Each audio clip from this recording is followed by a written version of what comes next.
Olá, meus irmãos e irmãs, graça e paz. Sejam bem-vindos a mais uma aula aqui da nossa EBD através do canal do YouTube da IBC. Seja muito bem-vindo. Espero que você e sua família estejam bem. Nós estamos chegando ao final dessa série de estudos que refletimos ao longo desses últimos 4 meses, mais ou menos, sobre o tema Tudo Entregarei. Reflexões bíblicas que vieram ao encontro dos nossos desafios diários, das circunstâncias que muitos de nós enfrentam no seu cotidiano e que, a partir e à luz das Escrituras, produzimos reflexões que vêm ao encontro, né, do que nós estamos vivendo. Então, tem uma nota muito prática em todas essas lições que ao longo desses meses nós estivemos aqui compartilhando com os irmãos. E hoje nós chegamos à lição de número 17. Você é o nosso convidado para estar conosco aqui durante esse estudo. Então esse é o nosso tema que nós refletimos ao longo dos 4 meses, Tudo Entregarei. E hoje nós vamos pensar sobre tudo ou nada. Se o nosso tema é Tudo Entregarei, o estudo, essa sequência encerra-se com essa temática, tudo ou nada. Queria convidar você a tomar sua Bíblia, se possível um caderno, um papel, lápis para fazer anotações para o seu melhor aproveitamento do nosso estudo de hoje. E o nosso texto base, o texto que nós vamos estar meditando bastante ao longo da nossa reflexão hoje, se encontra no Evangelho de Lucas, o capítulo 14, que vai dos versos 25 ao 33. Em muitas traduções aparece o título ali em negrito, né? O preço do discipulado. Portanto, vamos à leitura de Lucas 14, de 25 a 33. Uma grande multidão ia acompanhando Jesus. Este, voltando-se para ela, disse: Se alguém vem a mim e ama seu pai, sua mãe, sua mulher, seus filhos, irmãos e irmãs e até sua própria vida, mais do que a mim, não pode ser meu discípulo. E aquele que não carrega sua cruz e não me segue, não pode ser meu discípulo. Qual de vocês, se quiser construir uma torre, primeiro não se assenta e calcula o preço, para ver se tem dinheiro suficiente para completá-la? Pois se lançar o alicerce e não for capaz de terminá-la, todos os que a virem rirão dele, dizendo: Este homem começou a construir e não foi capaz de terminar. Verso 31. Ou qual é o rei que, pretendendo sair à guerra contra outro rei, primeiro não se assenta e pensa se com 10.000 é capaz de enfrentar aquele que vem contra ele com 20.000. Se não for capaz, enviará uma delegação enquanto o outro ainda está longe e pedirá um acordo de paz. Verso 33. Da mesma forma, qualquer de vocês que não renunciar a tudo que possui, não pode ser meu discípulo. Vamos orar, pedindo a direção do Senhor sobre o nosso estudo. Deus, muito obrigado por um novo dia, obrigado pela tua misericórdia que é nova. Agradecemos por esse tempo em que, ao longo desses últimos meses, estávamos aqui meditando, Senhor, nas reflexões dessa série, Tudo Entregarei. A nossa esperança é que em cada estudo, em cada compartilhar de cada professor aqui da nossa aula online, o Teu Espírito Santo tenha usado esses momentos para promover edificação, promover, Senhor, crescimento no meio do Teu povo. Pedimos que o mesmo também aconteça através dessa aula, que o Senhor esteja nos direcionando ao longo desse estudo, em nome de Jesus. Amém. Muito bem. Quando nós olhamos para esse texto que nós acabamos de ler, vemos que no ministério de Jesus ele estava sempre rodeado por muitas pessoas, né? As multidões eram constantes ali no seu ministério. E também nós vimos o grupo dos discípulos, que era um grupo menor e que estava mais tempo com Jesus. Na verdade, desde que ele começa o ministério itinerante, ele tem esse grupo que ele vai formando via esse chamado ao discipulado. Então essas pessoas mais próximas viajavam com Jesus, estavam na mesma casa com Jesus, enfim, passava a maior parte do tempo do ministério de Jesus com ele. Enquanto as multidões se apresentavam ou iam até Jesus quando este publicamente ensinava e até mesmo realizava sinais, né, milagres. No entanto, quando a gente observa esse contexto, e um texto como esse que estamos meditando, Jesus ele está num desses dias em que está ensinando e também curando pessoas, mas ele volta-se para a multidão e faz esse desafio. Ele diz para a multidão que para segui-lo existe um preço, existe um compromisso. E é exatamente isso que a nossa lição começa abordando nesse nosso início.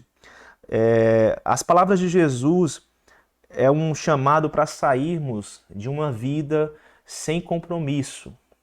Naquele tempo, a gente está pensando aqui no século I, estar na multidão e ouvir Jesus era uma experiência interessante, atrativa, porque na multidão, geralmente, a gente tem uma massa sem forma, no sentido de que é possível ficar no anonimato quando você está num grupo maior.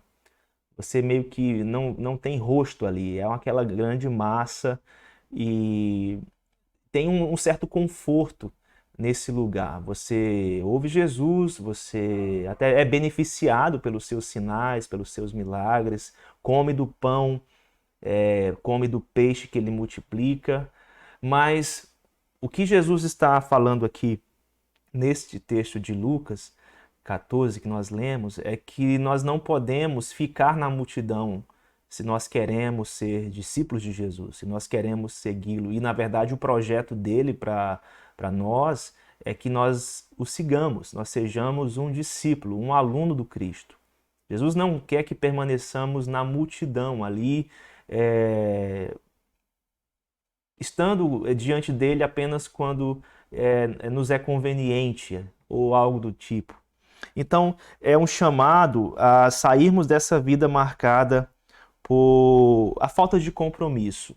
E quando a gente dá uma olhada na própria igreja ali do século I, essa questão do querer viver uma fé cristã sem compromisso, ela não era uma coisa rara. Havia pessoas, e até a própria Bíblia fala de alguns casos de pessoas que tentaram meio que equilibrar um meio termo ali, fazendo suas coisas, mas tentando também, de alguma forma, seguir Jesus. O fato é que isso não deu muito certo.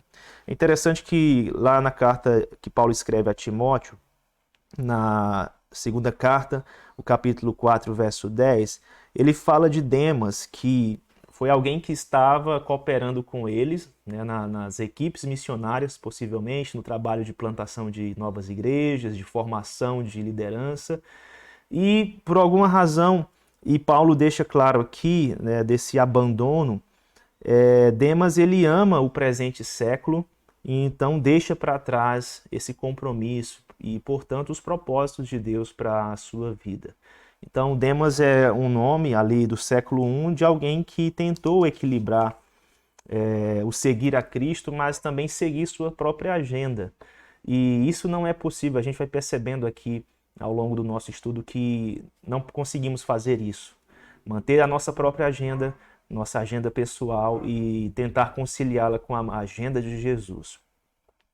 Uma outra coisa que nós observamos é que a gente está no século XXI e é um período que nós vivemos, né, conhecido como modernidade tardia, que é uma experiência humana repleta de oportunidades e as muitas possibilidades que se apresentam diante de nós através, enfim, dos mais variados apelos e circunstâncias e convites, faz com que esse homem pós-moderno ou hipermoderno, ele, para não querer perder as possibilidades, existe uma grande dificuldade de se comprometer. E isso está presente nas mais variadas áreas da vida. Então, o jovem que pensa assim, eu vou deixar a questão do casamento para mais tarde, porque há muitas possibilidades, inclusive relacionais. Eu não quero me prender a uma pessoa, né, para o resto da vida. Na verdade, essa ideia de casamento como uma instituição, uma aliança que perdure, já tem se desbotado, se desgastado bastante na nossa sociedade.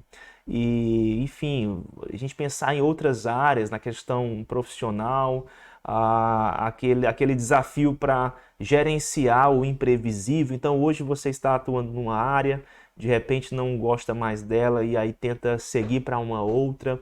Você tenta ficar ali tentando saltar de uma profissão para outra para ir provando, experimentando as possibilidades. Então, essa coisa de estarmos diante de muitas possibilidades, de muitas portas que se abrem diante de nós, de forma sutil, quase que inconsciente, é um convite para não nos comprometermos.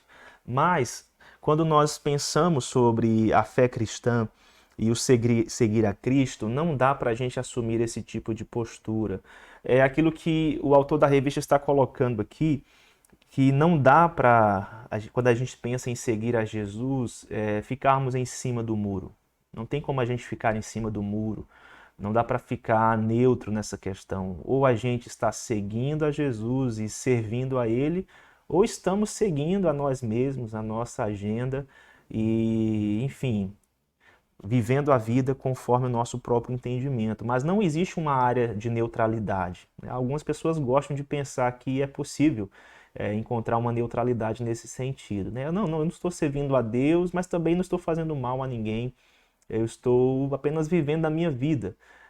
Só que quando a gente pensa sobre essa questão de como nós vivemos a vida, ou nós vivemos para nós mesmos, ou estamos vivendo para Deus, né, para a glória dele, que é o propósito pelo qual nós fomos criados, pelo próprio Deus.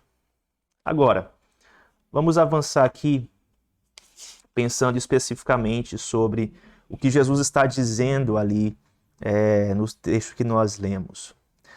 Quando Jesus ele se volta para a multidão falando sobre o preço do discipulado, primeiro ele está dizendo que dentre os relacionamentos, né, que nós podemos travar, o relacionamento prioritário é o relacionamento com o próprio Jesus.